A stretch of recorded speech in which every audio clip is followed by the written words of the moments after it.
What's up guys, Everything Apple Pro here, and here I've got the new Samsung Galaxy S7 Edge. It's really a beautiful and striking device.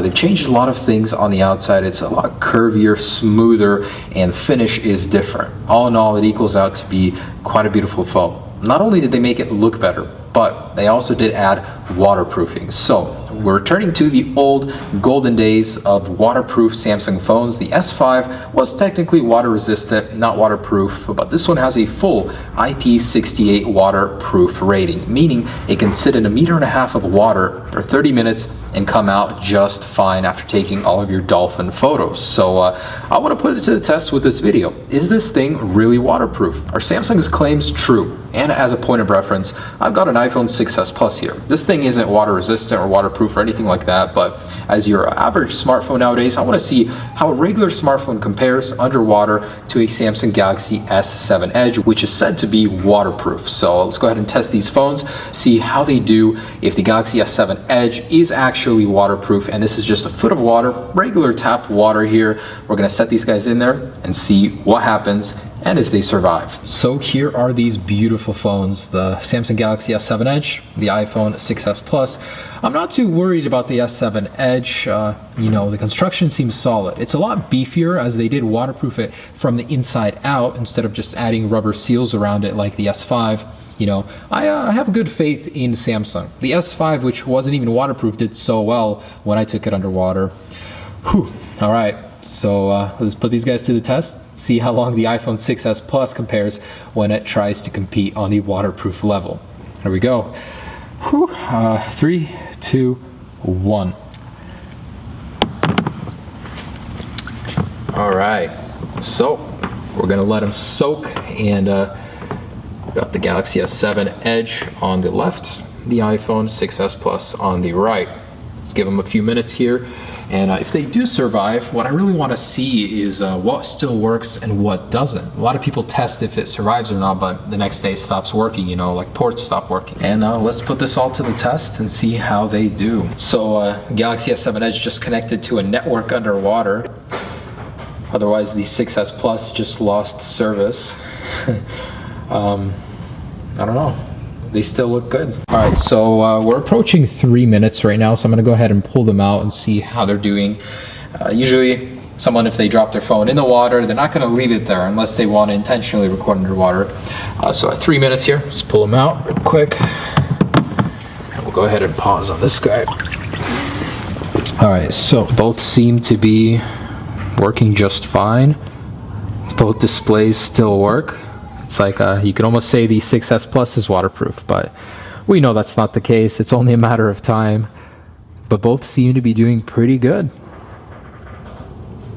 I'm impressed. All right. So in they go again. All right, in the phones go again. Let's go ahead and start this timer again.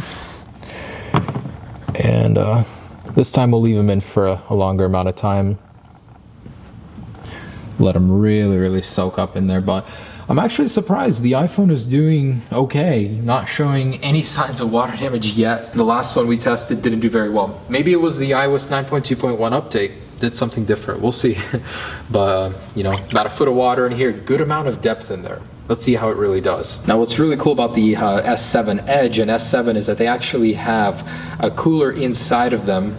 It's rocket technology, so there's a liquid that turns to gas and vice versa depending on how hot or cold the phone is, and I thought that was quite incredible. Something that's used for space travel is being used in a phone nowadays. And what's also cool is the way that Samsung made the Galaxy S7 waterproof is they did it from the inside out. Instead of just sealing up the ports, they sealed off the entire phone. They used a new technology to do so. And this thing, you know, it's already proving to be quite the waterproof phone, and something I wouldn't worry twice about taking to the beach or to any, you know, body of water. Now we don't know what kind of a difference a saltwater would do. Maybe that's a future test itself, but I'm curious to see what it would take to completely destroy this thing in the water, how far, how deep you'd have to go. But you know, in a regular foot of water, still doing good, both of them, the iPhone and the Samsung Galaxy S7 Edge. So we're approaching 5 minutes here, still doing good. Let's keep going and take it to 10 minutes, 15. And as far as other phones go that we've tested, probably the best one, the iPhone 6, then the 6s, then the Galaxy S6. They all did pretty good, but let's keep going and see how these do. Just to give you guys a perspective, here it is in the water, the iPhone 6s Plus and Galaxy S7 Edge. So they've got a good amount of water on top of them. This isn't anything like a little shallow pan. This is actually a foot of water here. Both are still alive, almost at the 10-minute mark. We're gonna pull them out at 10 minutes and see which ports still work, if everything is working as it should, of course. After 10 minutes, if you haven't pulled your phone out of the water, you know, the chances of the 6s Plus surviving gets very, very slim. So let's go ahead and pull this guy out here in about 10 seconds. See how it's doing. Alrighty, let's pull these guys out. So here is the Samsung Galaxy S7 Edge and the iPhone 6s Plus. Both alive as far as I can tell. Display is working. Home button's working. I am amazed. What the heck? This guy seems to be working okay. So let's test the speakers, see if we can get some audio out of them.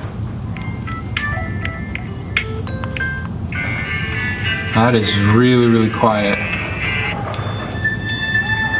That is seemingly too quiet.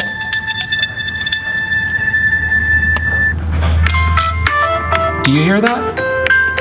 So the volume seems to be erratic. It's going up and down, and there's a static tint to it. So I wouldn't say that's completely water resistant. I mean, playing the sound, it's obvious that some water got in the speaker.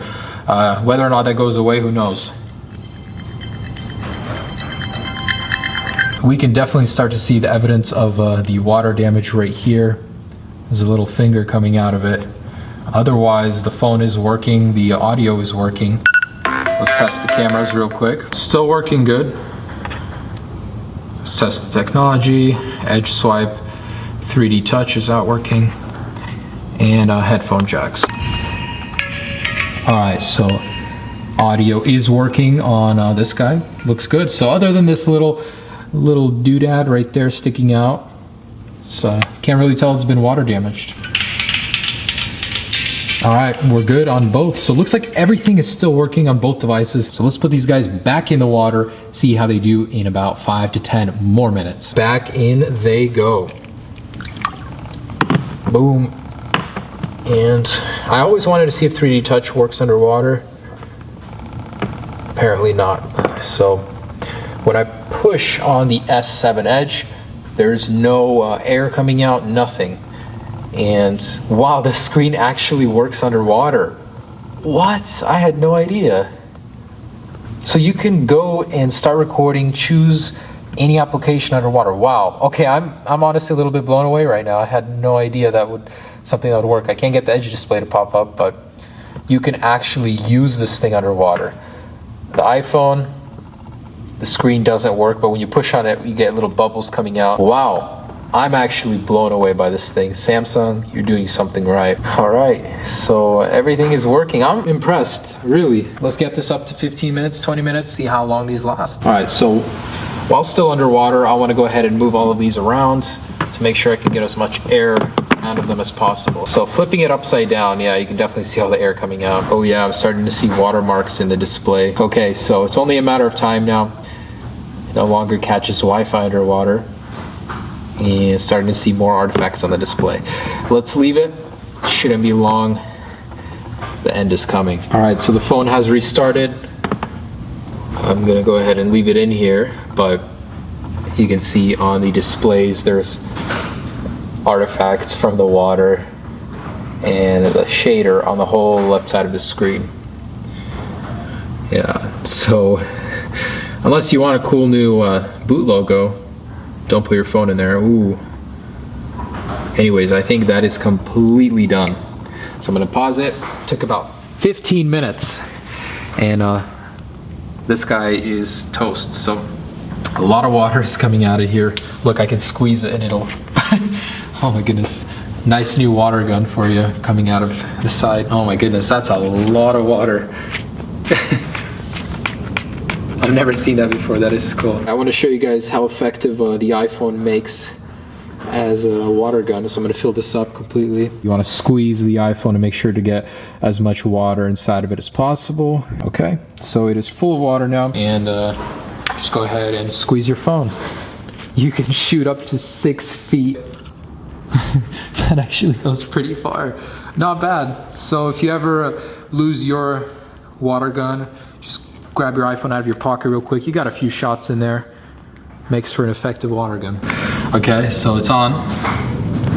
And it's not on. Okay, it's done. So I don't know why that is. Like, you can push the display in and there's some giveaway and all that stuff is coming out now. So a ton of water coming out of here. Seems to be completely done. 15 minutes is what it took. Samsung Galaxy S7 Edge, still working, still fine. Let's pull that guy out real quick. As far as I can tell, this thing is working perfectly. I'm honestly impressed, very impressed how well it works with water on the screen, with it being underwater. That's great. A lot of people are going to enjoy this as a treat. So this guy, on the other hand, is done. It's now a brick.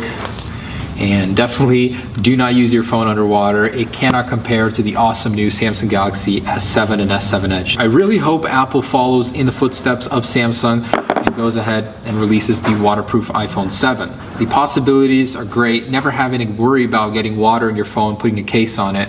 That's something I could definitely use. So thanks so much for watching, guys. Just a fun little test to see how either one of these would do in the water. Obviously, not a good choice for the iPhone. Be sure to check out the drop test and the comparison itself. There's a lot of cool things to see about the Samsung Galaxy S7. Have a great day, guys. Peace.